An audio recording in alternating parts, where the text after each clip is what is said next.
Vida no Templo de Salomão.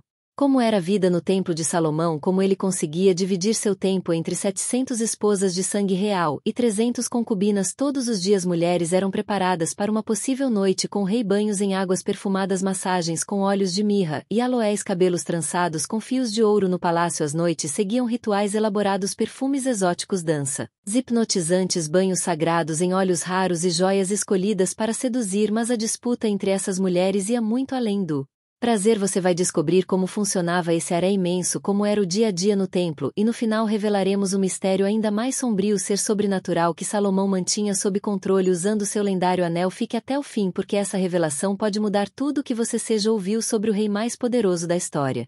O Templo Magnífico. Imagine-se transportado para o ano 957 a.C. O sol nascente de Jerusalém revela uma visão que deixava qualquer visitante sem fôlego. Uma estrutura colossal erguendo-se sobre o Monte Moriá, suas paredes revestidas de ouro puro refletindo a luz do amanhecer como um farol divino. O Templo de Salomão não era apenas uma construção, era uma declaração de poder e devoção que consumiu recursos equivalentes a bilhões de dólares em valores atuais. Mais de 180 mil homens trabalharam incansavelmente por 7 anos para erguer esta maravilha. A construção do templo. Imagine a cena: caravanas intermináveis de cedros do Líbano, considerada a madeira mais nobre da época, descendo as montanhas em direção a Jerusalém. Artesãos fenícios, os mais hábeis do mundo antigo, esculpindo cada detalhe com precisão sobre-humana. O som de martelos e cinzéis ecoava dia e noite, enquanto blocos de pedra tão grandes quanto casas modernas eram movidos com uma engenhosidade que até hoje intriga os especialistas. Comprimento do santuário principal. Largura do santuário principal. Altura do santuário principal. Anos de construção. O interior do templo. As dimensões do templo desafiavam a imaginação: 30 metros de comprimento, 10 metros de largura e 15 metros de altura apenas no santuário principal. Mas o que verdadeiramente distinguia esta construção era seu interior. As paredes eram completamente revestidas de ouro, do chão ao teto não havia um único ponto onde os olhos pudessem pousar sem encontrar o brilho do metal precioso. Querubins gigantes esculpidos em madeira de oliveira e cobertos de ouro guardavam o Santo dos Santos com suas asas estendidas, criando uma atmosfera de mistério e reverência. O átrio dos sacerdotes era pavimentado com pedras raras, cada uma contando uma história diferente de lugares distantes. Elementos arquitetônicos. As colunas Jaquim e Boaz. 2 colunas monumentais chamadas Jaquim e Boaz marcavam a entrada do templo, suas capitéis decorados com romãs de bronze e correntes entrelaçadas simbolizando a estabilidade e a força do reino de Salomão. O Santo dos Santos. No coração do templo Santo dos Santos, um cubo perfeito de 10 metros de lado guardava a Arca da Aliança. Este espaço era tão sagrado que apenas o sumo sacerdote podia entrar, e somente uma vez por ano, no dia da expiação. O cheiro de incenso preenchia constantemente o ar, misturando-se com o aroma do cedro, criando uma experiência sensorial única que marcava para sempre a memória dos que ali entravam. Administração do templo. Para manter esta estrutura impressionante funcionando, Salomão estabeleceu um sistema administrativo revolucionário. 24 divisões de sacerdotes se revezavam em turnos, garantindo que o serviço sagrado nunca cessasse. Cada divisão tinha suas próprias responsabilidades, desde a manutenção das lâmpadas de ouro até a preparação dos pães da proposição, e eram trocados todos os sábados. E isso é apenas o começo. Você vai descobrir como Salomão usava poderes sobrenaturais para controlar demônios, os rituais secretos de suas 1000 esposas nas noites do palácio e as práticas ocultas que aconteciam longe dos olhos do povo. Se você acredita que Deus ainda realiza grandes obras em sua vida, comente agora: o templo de Deus está em mim. O dia a dia no templo. Ao amanhecer, muito antes do sol tocar as muralhas douradas do templo, uma sinfonia de sons começava a ecoar pelos corredores sagrados. O barulho dos portões de bronze sendo abertos marcava o início de mais um dia de atividades intensas. Os levitas, divididos em grupos específicos, iniciavam suas tarefas com uma precisão quase militar. A primeira ordem do dia era a limpeza, um ritual tão sagrado quanto as próprias ofertas. Imagine centenas de servos movendo-se em sincronia perfeita, alguns carregando água em jarros de ouro, outros varrendo os pátios com vassouras especialmente dedicadas a este propósito. O chão de mármore era lavado com tanto cuidado que diziam que podia-se ver o próprio reflexo nele. Música e comércio no templo. Os músicos do templo. Os músicos do templo, conhecidos por sua excepcional habilidade, ocupavam posições específicas nos pátios. Suas harpas, símbolos e trombetas criavam uma atmosfera celestial que podia ser ouvida até mesmo fora das muralhas de Jerusalém. Cada música era cuidadosamente escolhida para diferentes momentos do dia, seguindo as instruções deixadas pelo próprio rei Davi. Mercado de sacrifícios. Nos pátios externos, mercadores autorizados vendiam animais para sacrifício, mas não era um mercado comum. Cada animal precisava passar por uma rigorosa inspeção dos sacerdotes para garantir que fosse perfeito e digno de ser oferecido a Deus. Os preços eram controlados para garantir que até mesmo os mais pobres pudessem participar dos rituais. Sistema de água do templo. Aquedutos avançados. Um sistema complexo de aquedutos, considerado uma maravilha da engenharia antiga, garantia um fornecimento constante de água para as diferentes necessidades do templo. Mar de bronze. Um imenso reservatório sustentado por 12 bois de bronze continha água suficiente para abastecer todas as necessidades diárias. Rituais de purificação. Os sacerdotes seguiam um ritual meticuloso de purificação antes de iniciar seus deveres. Vestiam-se com roupas específicas de linho guardadas em câmaras especiais. A água era essencial não apenas para a limpeza, mas também para os rituais de purificação. Bastidores do templo. Nos bastidores do templo, uma verdadeira cidade funcionava ininterruptamente. Padeiros preparavam o pão da proposição em fornos especiais, seguindo uma receita sagrada passada de geração em geração. Perfumistas misturavam o incenso sagrado, cuja fórmula era um segredo guardado com tanto zelo quanto os tesouros do próprio templo. Se esta mensagem tocou seu coração, deixe seu like agora. Como um ato de fé, que Deus derrame bênção sobre sua vida. Ainda nesse vídeo você vai saber como ele dominava seres sobrenaturais com seu anel mágico e os rituais de sedução que transformaram o palácio em um lugar de prazeres proibidos. O harém que mudou a história. O que você está prestes a descobrir sobre o maior da história antiga vai revelar segredos que poucos ousaram contar. Uma história de poder, sedução e consequências que ecoam até hoje. Imagine um palácio tão vasto que poderia abrigar 1000 mulheres, cada uma com seus próprios aposentos, servas e rituais. O harém de Salomão não era apenas um lugar de prazer, era um centro de poder político onde se decidia o destino de nações inteiras. Esposas de sangue real e 300 concubinas, cada uma representando uma aliança estratégica com reinos distantes. A hierarquia do harém. Filha do faraó. Posição mais prestigiosa. Esposas reais. 700 mulheres de sangue real. Concubinas. 300 mulheres de status inferior. Servas e funcionários. Milhares de pessoas a serviço do harém.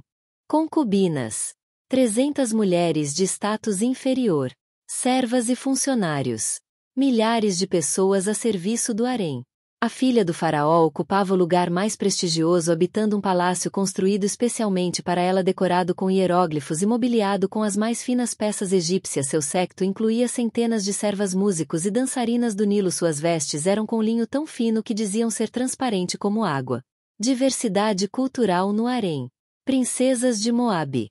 Trouxeram consigo conhecimento de perfumes exóticos. Mulheres sidonias. Famosas por suas habilidades em tecelagem de púrpura real. Autonomia. Cada mulher tinha seu próprio selo real, podendo conduzir negócios. Cada grupo cultural mantinha suas próprias tradições, criando um ambiente multicultural único no mundo antigo. Organização do harém.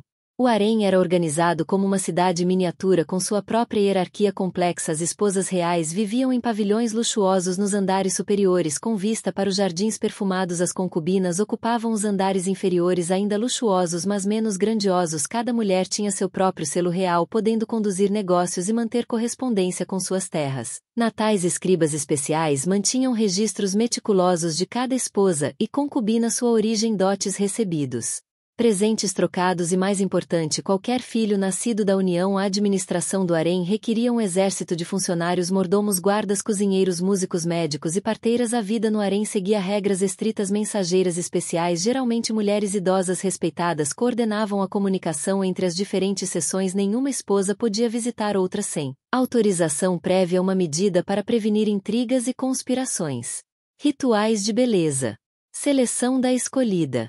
A escolhida era anunciada discretamente por uma mensageira especial, iniciando um elaborado processo que durava o dia inteiro. Casa das Purificações.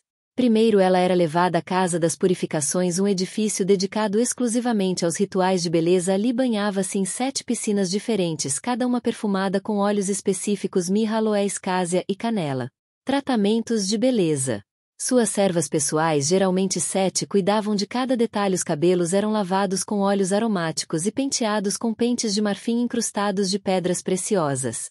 O que vem a seguir revela os mistérios mais íntimos do Palácio de Salomão, onde cada noite era uma celebração única do amor e da beleza. Preparação para a noite real. Tratamentos corporais. A pele era tratada com uma mistura secreta de mel, leite de cabra e óleos essenciais, uma fórmula passada entre as guardiãs do harém por gerações. As unhas eram pintadas com henna, formando desenhos elaborados que contavam histórias de amor em símbolos antigos. Vestes e joias. As vestes para a noite eram escolhidas com extremo cuidado, tecidos tão finos que pareciam ter sido tecidos por aranhas, tingidos com cores raras extraídas de conchas e minerais preciosos. Joias eram selecionadas não apenas por sua beleza, mas por seu significado simbólico e poder de sedução. O quarto real. O quarto real era preparado com igual atenção aos detalhes. Incensários de ouro queimavam constantemente, misturas especiais de fragrâncias criando uma atmosfera embriagante. Pétalas de flores eram espalhadas sobre lençóis de seda e lamparinas de óleo eram posicionadas estrategicamente para criar uma iluminação sedutora. Músicos especializados em canções de amor posicionavam-se em câmaras adjacentes, tocando melodias suaves inspiradas no próprio Cântico dos Cânticos. As notas fluíam como mel, criando uma atmosfera de romance e mistério. A escolhida era então instruída nas artes do amor por anciãs experientes que compartilhavam segredos passados por gerações. Cada gesto, cada palavra, cada movimento era cuidadosamente ensaiado para criar uma experiência única e inesquecível. Se esta mensagem tocou seu coração, mostre sua fé comentando: o amor de Deus é maior. Tradições de sedução. Egípcias. Mestras nas danças do ventre, movendo-se como serpentes ao som de cistros dourados. Fenícias. Conheciam segredos de perfumaria que podiam enfeitiçar os sentidos. Moabitas. Famosas por suas canções de amor que faziam o coração derreter. No coração de Jerusalém, o Cântico dos Cânticos ecoava pelos corredores do palácio, um poema de amor tão poderoso que se tornou parte das escrituras sagradas. Nele, Salomão revelava uma visão do amor que mesclava o físico e o espiritual, onde a paixão humana era celebrada como um reflexo do amor divino. Poder e influência no harém. No imenso harém, cada mulher desenvolvia suas próprias estratégias para capturar a atenção do rei. Algumas se destacavam por sua inteligência, participando ativamente das discussões sobre governança e filosofia. Outras cultivavam talentos artísticos únicos, compondo poesias, criando perfumes exclusivos ou desenvolvendo danças hipnotizantes. A competição era sutil, mas intensa. Alianças se formavam entre mulheres de diferentes origens, criando redes de influência que se estendiam muito além dos muros do palácio. Uma concubina astuta podia elevar seu status, formando conexões estratégicas com esposas reais influentes. As servas eram peças fundamentais neste jogo de xadrez real. Elas carregavam mensagens secretas, observavam movimentações nos corredores e relatavam cada pequeno acontecimento às suas senhoras. Um sussurro no momento certo podia mudar o destino de uma favorita. Presente eram trocados constantemente, cada um carregando significados ocultos. Uma taça de vinho especialmente preparada, um poema escrito em papiro perfumado, uma joia com símbolos misteriosos. Tudo era parte de uma linguagem secreta de poder e sedução. As mulheres mais astutas entendiam que o verdadeiro poder vinha do conhecimento. Elas estudavam as preferências do rei, suas preocupações com o reino, seus humores e horários. Algumas se tornaram conselheiras informais, influenciando decisões políticas através de conversas íntimas para receber a vitória e mudar sua vida. Hoje, comente agora: amém, eu mereço a vitória. Jesus. O Anel Mágico de Salomão. Textos antigos falam do Anel de Salomão, um artefato mágico gravado com o nome sagrado de Deus. Com este anel diziam que ele podia comandar espíritos e demônios, usando-os para construir o templo e seu palácio. Cada pedra gigante, cada viga maciça de sede teria sido movida por forças sobrenaturais. Sob seu comando, os próprios demônios, segundo estas lendas, eram forçados a servir na corte de Salomão. Alguns atuavam como mensageiros, atravessando vastas distâncias. Em segundos, outros revelavam segredos da natureza, ensinando sobre as propriedades curativas de plantas e minerais. O Testamento de Salomão, um texto antigo, descreve como ele interrogava demônio, aprendendo seus nomes, poderes e fraquezas. Este conhecimento foi supostamente registrado em livros místicos procurados por magos e sábios através dos séculos. Mas mesmo com todo este poder sobrenatural, Salomão permanecia humilde diante de Deus. Ele entendia que seu domínio sobre as forças espirituais vinha apenas do Altíssimo e usava este Conhecimento para glorificar o Criador. Se você acredita no poder sobrenatural de Deus, comente: o poder de Deus é maior. Deixe seu like agora, e declare: minha fé está firme em Deus. Que essa ação seja um símbolo da sua confiança nele. Clique agora no vídeo que está aparecendo na tela para descobrir os mistérios por trás das muralhas da antiga Jericó.